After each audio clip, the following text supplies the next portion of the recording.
My name is Ray Miller. I'm 48 years old, been married for 25 of them. And for the last 22, I've worked as a regional delivery driver for a snack food company. You've eaten our chips, I guarantee it. My route covers about a 200-mile loop through the hill country of eastern Kentucky. It's a lot of winding two-lane roads, small towns where everyone knows your name, and stretches of nothing but pine trees and darkness. I've driven it at every hour of the day and night, in every kind of weather you can imagine. I've seen my share of strange things out there. Cars flipped in ditches, deer strikes that looked like something out of a horror movie, even a small black bear once, ambling across the road like it owned the place. I thought I was accustomed to the weirdness of the road, that I had a handle on the kinds of things you can expect to see when you're the only one out there with the owls and the coyotes. I was wrong. What I'm about to tell you happened 4 years ago, this coming October. I haven't told many people.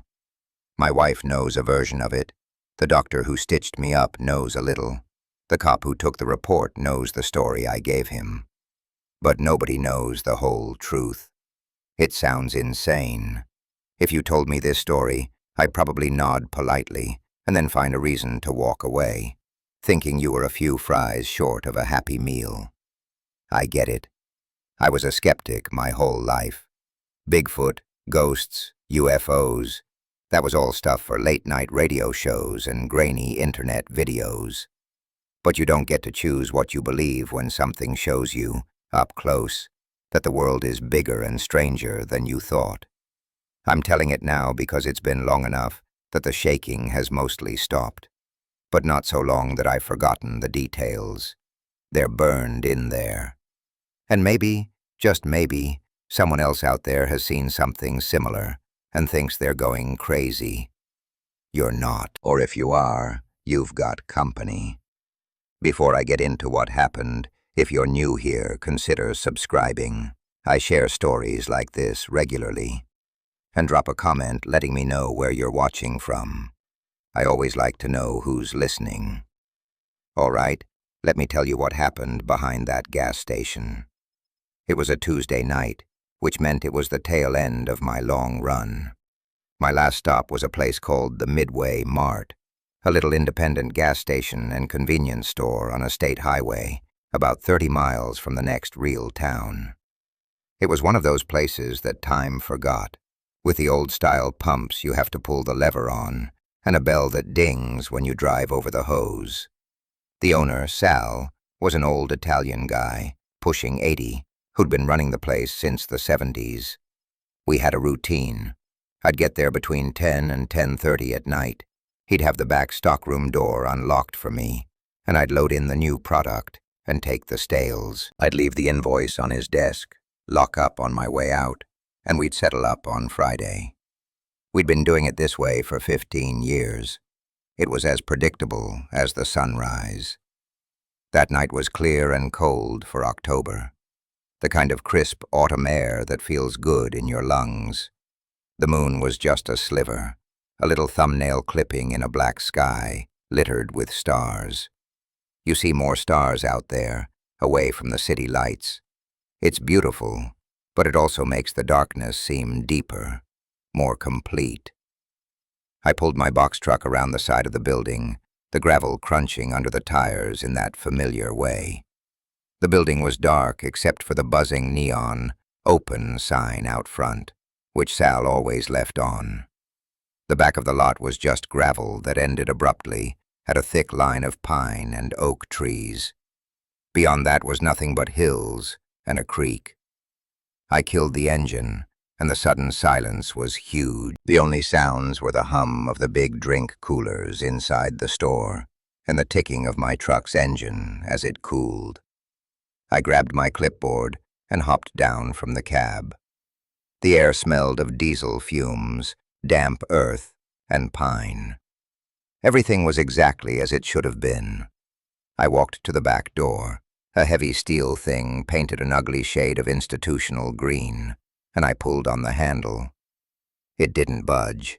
It was locked. That was the first thing that was wrong. Sal never locked the door. In all my years, he'd forgotten to unlock it maybe twice. No big deal. I figured he was just getting forgetful. Then I looked up. The big sodium security light mounted above the door, the one that usually flooded the entire back lot in a sickly orange glow, was out. Not just out, but flickering. It would spark to life for a second, casting long, dancing shadows, and then die again, plunging everything back into near-total darkness. The intermittent flashes were almost worse than no light at all. It was just enough to show you the shapes of things, the dumpster, the stacks of old tires, the edge of the woods, before snatching them away again. I stood there for a minute, a little annoyed. Now I'd have to dig out my master key ring, which had about 50 keys on it, and find the one for Sal's storeroom in the dark. I pulled out my phone and switched on the flashlight, the bright white beam cutting a clean circle in the oppressive dark. I set my clipboard down and started fumbling through the keys, the metal jangling loudly in the quiet. And that's when I noticed the silence. I don't mean the absence of man-made noise. I mean the absence of natural noise. Usually, on a night like this, the air would be thick with the sound of crickets, a whole orchestra of them. And down by the creek, you'd hear the peeping of frogs. But there was nothing, not a single chirp. It was a dead, flat, listening kind of silence that felt heavy, like a blanket being pressed down on the world. The woods behind the station weren't just dark. They felt like a solid black wall, a place where sound went to die. I've spent my life outdoors, hunting and fishing. I know what the woods are supposed to sound like at night. This wasn't it. This was the silence you get right before a thunderstorm breaks, that charged, expectant quiet. The hair on my arms and the back of my neck stood up. It was a primal, animal feeling. The part of your brain that's still a lizard tells you when you're being watched. My brain was screaming it. I tried to rationalize it. It's late, I'm tired, the coffee's wearing off. It's just the weird light playing tricks on me. Maybe a cold front moved in and shut the insects up. I kept telling myself these logical things, but my gut wasn't buying it. My hands were getting clumsy. I dropped the keys. They hit the gravel with a loud clatter that sounded like a gunshot in the stillness. As I bent down to pick them up, my phone's light sweeping across the ground, I heard a noise.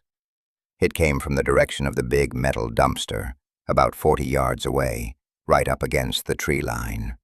It was a soft thump, followed by a scraping sound, like something heavy being dragged over metal. My first thought was a raccoon. They were always getting into Sal's garbage, but this sounded bigger, much bigger. I straightened up slowly, leaving the keys on the ground, and pointed my phone's light toward the dumpster. The beam cut through the darkness, and my heart hammered against my ribs. Something was there. The beam of my phone wasn't powerful, more of a wide, diffuse light than a focused spotlight, but it was enough. It caught a shape next to the dumpster, half hidden in the shadow it cast. My first impression, the first file my brain pulled up to try and make sense of the image, was man. It looked like a very large man, dressed in dark clothing, hunched over, maybe going through the trash for cans or food. We got transients passing through sometimes. It was sad, but not scary. So I did what any normal person would do. I called out, "Hey!" My voice was a little shaky. "Everything okay over there? You need a hand with something?" The shape didn't answer. It just froze, mid-motion. It was perfectly still for what felt like a long time, maybe 5 or 6 seconds. I kept the light on it, and I took a half step forward, trying to get a better look. "Hello?" I said again, a little louder this time. "This is private property. You probably shouldn't be back here." That's when it started to move. It wasn't a sudden movement. It was a slow, deliberate unfolding. It began to straighten up from its hunched position, and it just kept going. My mind started to stumble, trying to process what I was seeing. A man straightening up has a certain rhythm, a certain limit to his height. This thing broke all the rules. It rose and rose until it was standing fully upright, and it was impossibly tall. The top of the dumpster came to about its waist. Those dumpsters are a good 4.5 feet high. My brain scrambled for an explanation. A person on stilts? A teenager playing a prank? But the proportions were all wrong. The limbs were too long and thin for its torso, and it had a strange, stooped posture, even when standing, with its shoulders hunched forward. The flickering security light chose that moment to spark to life for a few seconds, giving me a better and infinitely worse view of its silhouette. It wasn't a man in a suit. The shape of the head was wrong. It was elongated, tapered into a snout, and there were points on top. Ears. Pointed ears. It turned its head toward me with a smooth, fluid motion that was utterly unnerving.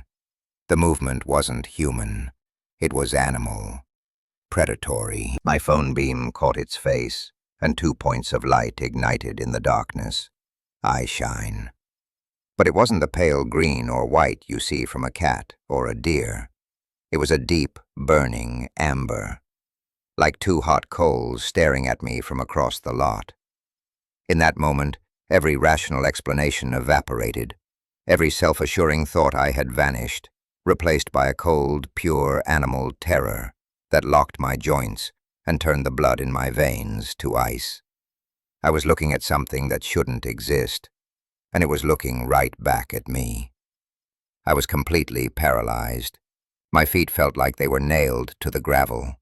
My hand, still holding the phone, was shaking so badly the beam of light jittered across the creature's form. I couldn't scream.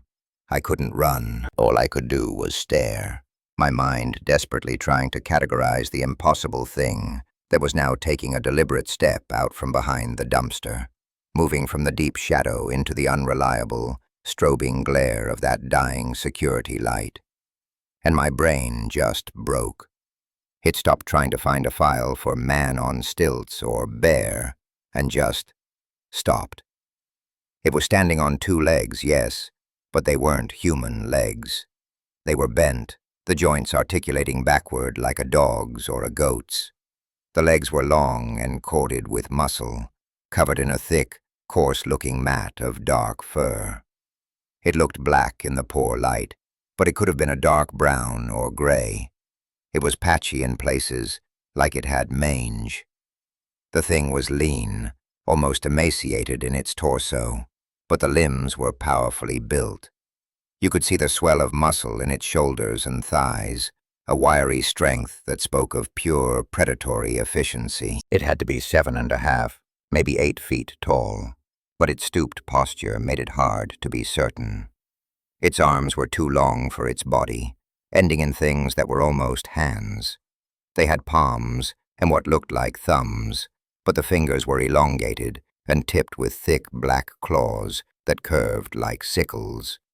And then there was the head. God, the head.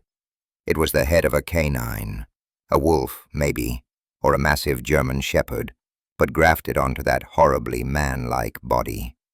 The snout was long and filled with teeth that I could now see as it pulled its lips back in a silent snarl. They were yellow, and the canines were long, protruding over its lower lip, even when its mouth was closed. Its ears were tall and pointed, and they swiveled independently of each other, tracking every tiny sound. One aimed at me, the other aimed at the woods behind it. Its eyes were what held me, though.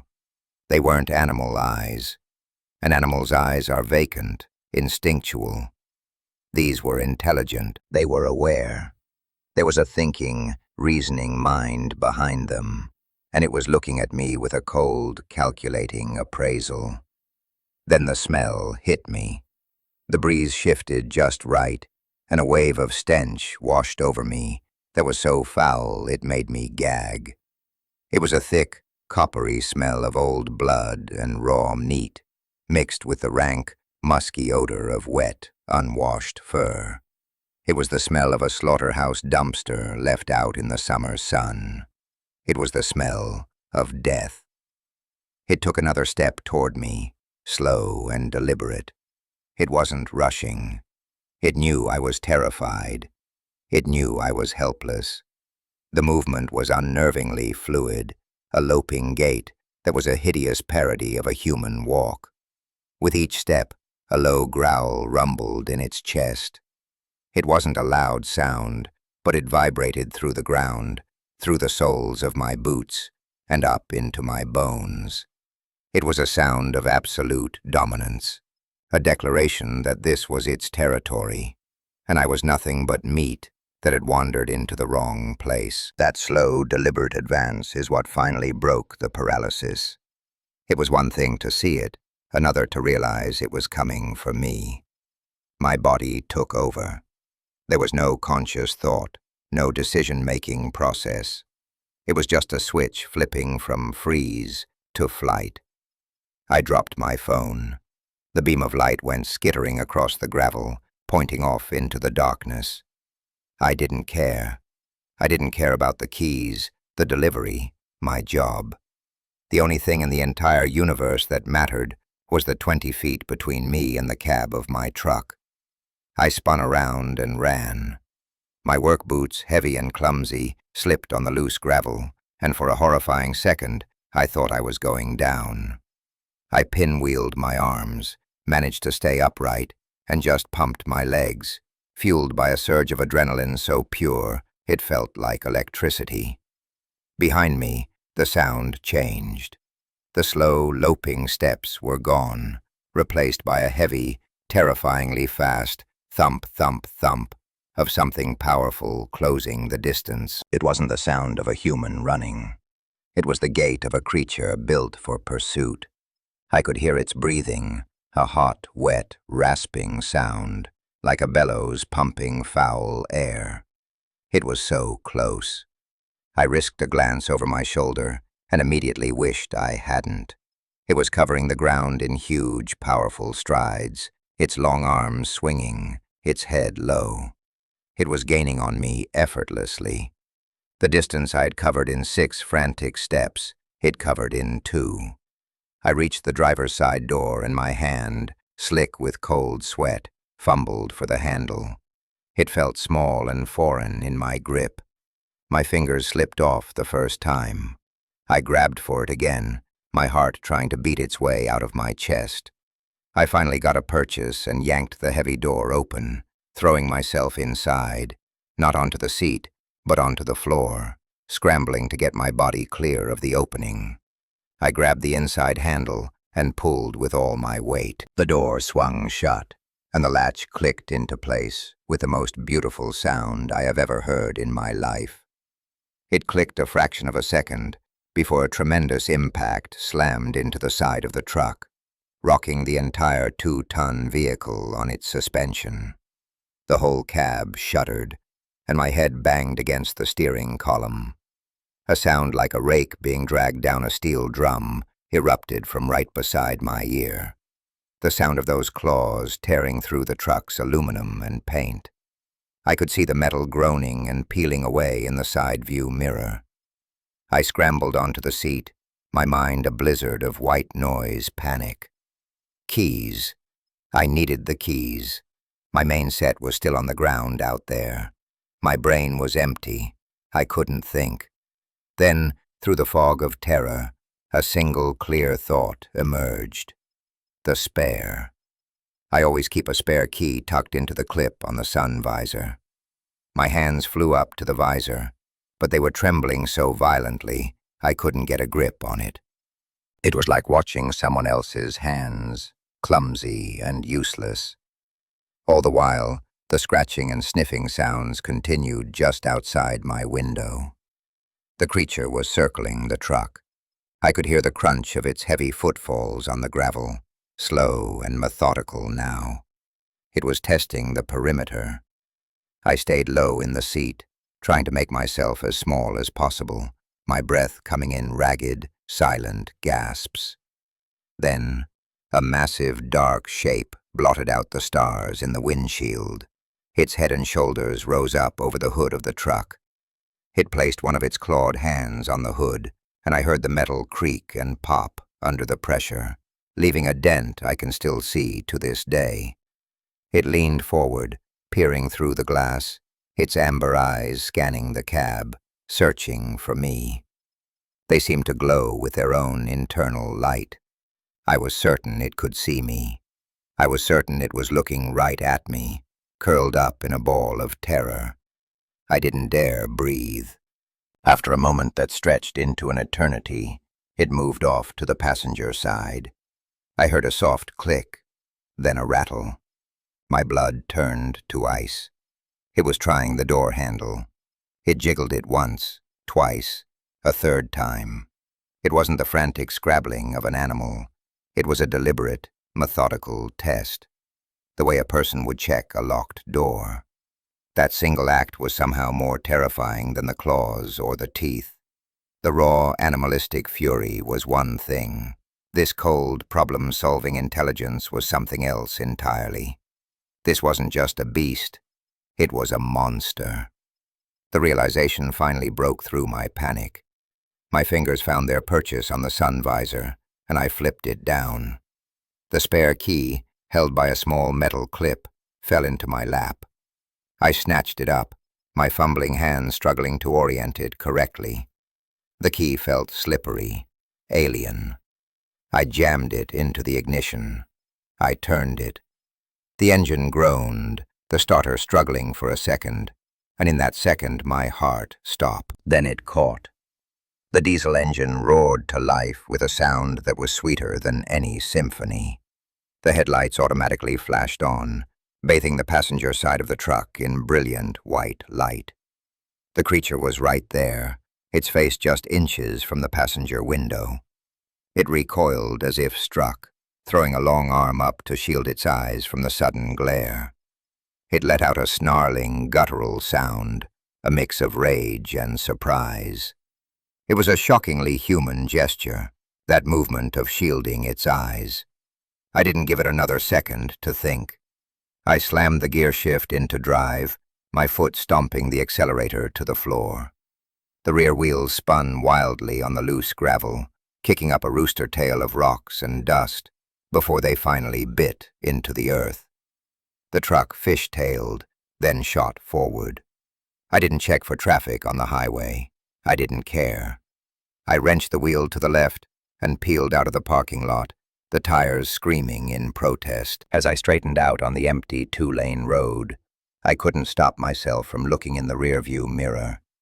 It was standing there, in the middle of the gravel lot, illuminated by my receding taillights. It wasn't chasing. It was just standing perfectly still, watching me go. A tall, dark, impossible silhouette against the flickering, dying light of the gas station. I drove. I don't know for how long. I just kept my foot pressed to the floor, the little highway scrolling beneath my headlights. My entire body was shaking, a deep, uncontrollable tremor that started in my bones. My knuckles were white on the steering wheel.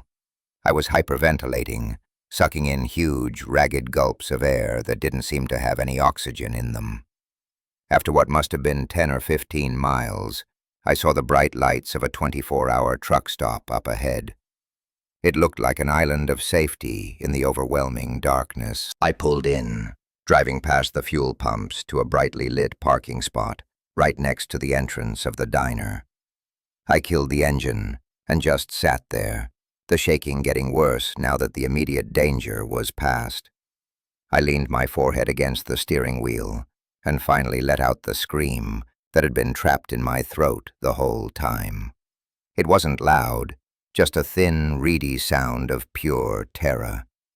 I sat like that for maybe an hour. I don't know. Time had lost all meaning. Eventually, the shaking subsided to a manageable tremor. I made 2 calls. The first was to my dispatcher, a guy named Frank. I woke him up. I told him I'd been attacked at the Midway Mart stop. I told him it was a bear, a huge, aggressive black bear that charged me. He was half asleep, but told me to stay put and call the police. The second call was to 911. I told the operator the same story. Animal attack. A county sheriff's deputy was dispatched to meet me. He showed up about 20 minutes later, a young guy, probably mid-20s, with a calm, bored expression. He had me sit in his patrol car while he took my statement. I ran through the bear story again. It sounded thin and stupid, even to my own ears. He kept nodding, writing things down in his little notebook. "Did the bear make physical contact with you, sir?" he asked, his voice flat. It was only then that I looked down at my left arm. My uniform shirt was torn open from the shoulder to the elbow, and underneath there were 3 long, parallel gashes, bleeding sluggishly through the ripped fabric. They were deep. I hadn't felt a thing, not a single thing. The shock and adrenaline had completely blocked it out. Seeing the blood, seeing the injury, made it real in a way that nothing else had. The deputy's demeanor changed instantly. He got on his radio, told dispatch I was injured and needed medical attention. Then he looked at me. "Let's go back to the scene," he said, his voice now serious. I didn't want to go. The thought of returning to that place filled me with a dread so profound, it was nauseating. But I knew I had to. We drove back in his cruiser, me staring out the window at the dark trees rushing by. The Midway Mart was just as I'd left it, dark, silent, and menacing. The deputy got out his big mag light, and we walked around to the back of the building. My keys and my phone were still lying in the gravel. The security light was completely dead now. He swept his light over the side of my truck. The gouges in the door were stark under the bright beam. 4 of them, not 3. Deep, clean cuts through the paint and into the metal beneath. He took out a small tape measure. "That's a wide spread for a bear's claws," he murmured, more to himself than to me. "And look how clean the cuts are." He was right. They weren't jagged tears. They looked like they'd been made by knives. He shined his light on the ground, looking for tracks, but the gravel was too coarse to hold a clear print. He checked the dumpster, the surrounding area. Nothing. He walked over to the dent on the hood of my truck and pressed down on it with his hand. "Took a lot of force to do that," he said. He turned back to me, his expression a mixture of confusion and suspicion. "Mr. Miller," he said slowly, "are you absolutely sure it was a bear you saw?" I looked him in the eye, my heart pounding. I thought about telling him the truth, about the canine head, the backward legs, the intelligent eyes. I saw the words form in my head, and I saw the look he would give me. I saw the report he would write, and I knew I couldn't. "Yeah," I said, my voice hoarse. I was scared. The light was bad. It was big and dark and hairy. It had to be a bear. He just stared at me for a long moment, then sighed and clicked off his flashlight. "All right, let's get you to the hospital to have that arm looked at." The paramedics met us on the highway and cleaned and bandaged my arm. They wanted to take me in the ambulance, but I told them I was fine to ride with the deputy. At the small county hospital, the ER doctor was a young woman who seemed more curious than anything else. She gave me a tetanus shot and started cleaning the wounds for stitches. "This is a strange wound pattern," she said as she worked. "They're so parallel, and they're slices, not tears. A bear claw would have ripped the tissue more. This looks like you were slashed with a blade, or several blades, all at once." I just mumbled something about it happening so fast, I didn't get a good look. She put in 28 stitches. The company was actually pretty good about it. They put me on light duty for a month while the arm healed and paid for the hospital bills under workman's comp. My boss, a decent guy named Carl, listened to my bear story with a patient look on his face, but I could see the doubt in his eyes. The story got around the warehouse. I became Bear Raid Ray. Guys would make jokes, leaving gummy bears on my truck's dashboard. I tried to laugh along, but it felt like swallowing glass. I requested a new route. I told them I wasn't comfortable going back out to the Midway Mart. They reassigned me to a city route, all daylight deliveries. I never drove that dark stretch of highway again. For the first year, I couldn't drive at night at all, not even in town.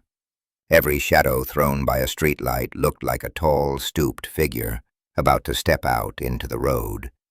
The sound of a neighborhood dog barking would send a jolt of ice through my veins. I had nightmares, the same one, over and over.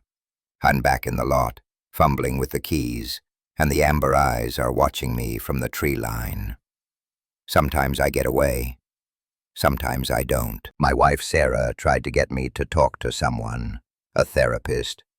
I refused. How do you explain to a doctor with a framed diploma on the wall that you were attacked by a monster from a campfire story? You can't. So I did the only thing I could think of. I started looking. Late at night, after Sarah was asleep, I'd be in my office with the door closed, typing phrases into the search bar that I was ashamed to even think. Man with a dog head. Upright walking wolf, Kentucky. Creature with backward legs. And then I found it. A single word that made my blood run cold. Dogman. I found websites, forums, witness accounts from all over the country. People describing the same thing. The impossible height. The canine head, the human-like body, and backward bent legs, the terrifying intelligence in its eyes. The reports went back decades. I wasn't the first. I wasn't the only one. Reading those stories was both a profound relief and the most terrifying experience of my life. I wasn't crazy, but that meant the thing in the parking lot was real. And if it was real, then the world was not the safe, predictable place I had spent 44 years believing it to be. The woods weren't just a collection of trees and animals anymore. They were a veil, a curtain separating our world from something else, something ancient and hungry that watches us from the shadows. So why am I telling this story now, 4 years after it happened? I'm not sure I have a good answer. It's not for attention. God knows I don't want that. It's not for money. It's because the memory doesn't fade. It doesn't get easier to live with. It just sits inside you, a cold, heavy lump in your gut. Maybe talking about it, putting it out there into the world, will lessen its weight. Maybe it's a warning. I don't know. But I feel like I have to. It feels like a duty, a responsibility to bear witness. If you take anything away from my story, let it be this. Trust your instincts. If you're ever out somewhere, especially at night, in a rural or remote place, and things get quiet, too quiet, just leave. If the animals stop making noise, if the hair on your arm stands up, don't wait around to find out why. Don't try to be a hero. Don't let your rational mind talk you out of it. Get in your vehicle, lock your doors, and drive away. That feeling, that primal fear, is an alarm system that's been built into our DNA for 1,000,000 years. It's there to keep us safe from the things that hunt in the dark. Listen to it. I don't pretend to know what that thing was. I've read all the theories online. It's an undiscovered primate, a misidentified bear, a government experiment, a demon, a skinwalker. To me, it doesn't matter what you call it. I'm a guy who delivers chips and pretzels. I'm not a biologist or a paranormal investigator. I'm just a witness. All I know is what I saw and what I felt. It was a living, breathing creature of flesh and blood. It was intelligent, and it was malevolent. It wasn't just a predator hunting for food. There was a palpable sense of malice coming off of it, a hatred for what I was. The image that haunts me the most, the one that replays in my head when I'm lying in bed and the house is quiet, isn't the snarl or the claws or the impossible height. It's that moment when my headlights hit it, and it threw its arm up to block the light. That gesture, it was so familiar, so human. There was something in that motion besides just animal instinct. It felt like annoyance, like a person being interrupted in the middle of an important task. And in that split second, I had this sickening, gut-wrenching realization. I hadn't just escaped from a dumb animal. I had interrupted its hunt. I had spoiled its plan. And in that moment, it saw my face. It saw my truck, and it knew who I was. And I have lived every day since, with the cold certainty that somewhere out there, in the deep, dark woods, is a creature that remembers me.